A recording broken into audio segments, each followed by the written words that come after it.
Tonight, Southeast Texas is one step closer to closing the book on a decades-old case that has haunted our community. Yeah, today, after 26 years, a grand jury indicted the accused killer of beloved educator Mary Catherine Edwards. Now, Clayton Foreman was arrested more than 4 months ago for the 1995 rape and murder of his former high school classmate.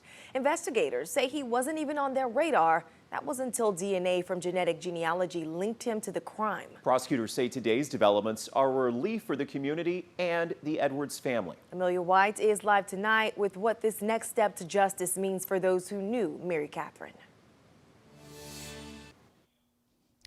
Jordan Dage, today investigators held a joint press conference to discuss the decades-long investigation of the murder of Mary Catherine Edwards. Today I spoke with one of her former students who is shocked police officers were able to find the suspect years later. One request made by District Attorney Bob Wortham. Put your best agents on the Edwards case. I really want to make that case. Brings the family of Mary Catherine Edwards one step closer to justice. Without that DNA evidence being put in the freezer, we wouldn't be where we are today. It took 26 years and 6 agencies working together to solve this cold case.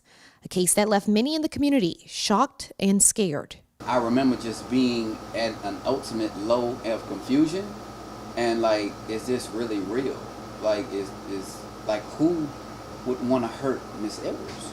Edwards was Shedrick Lewis' 4th grade teacher at Price Elementary. Since the break in this case, Lewis says he's had several conversations with former classmates. And everybody was like, can you believe it? Can you believe it? Like, this many years later, they finally caught this guy. 61-year-old Clayton Foreman was indicted Wednesday on a capital murder charge. According to Patrick Knauth, who will prosecute this case, says there is a legal process that must be followed before deciding if Foreman will face the death penalty. You have to answer 2 questions. One, whether or not we can prove beyond a reasonable doubt that the defendant is a future danger to society.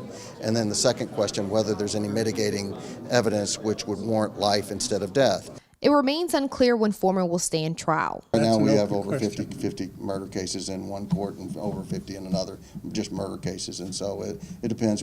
As Lewis waits for justice, he's holding on to the memories of Edwards. I just remember her smile. And I remember how she made me feel. And I take that with me today.